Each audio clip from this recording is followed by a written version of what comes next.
Il maltempo dà una breve tregua, poche ore che permettono ai tecnici di analizzare meglio la situazione e iniziare i primi interventi d'urgenza.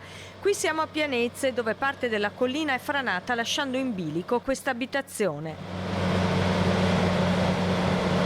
La casa ora è vuota, evacuata l'anziana di 86 anni che attualmente è ospitata dai figli. Troppo pericoloso rimanere nell'abitazione, il sindaco ha firmato l'ordinanza.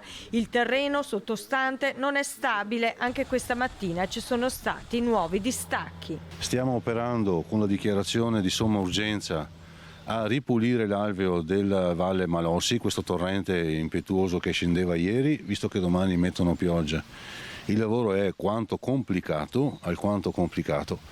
Gli studi che stanno facendo i rilievi, dei geologi, che ringrazio, sono preziosi per capire che cosa fare nel prossimo futuro. Sul posto infatti sono arrivati i geologi della Regione Veneto. Li vediamo in queste immagini mentre stanno facendo il sopralluogo proprio nel punto esatto dove si è staccata la frana. Con i tecnici del comune e i proprietari è stata effettuata una verifica anche all'interno dell'edificio per controllare la presenza di crepe o cedimenti.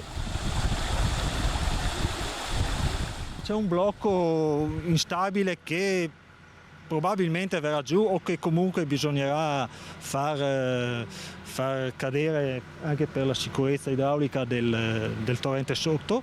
La casa non sembra avere problemi di cedimenti, faremo comunque monitorare l'angolo mettendo dei vetrini su delle fessure che dopo, in base ai risultati, si vedrà.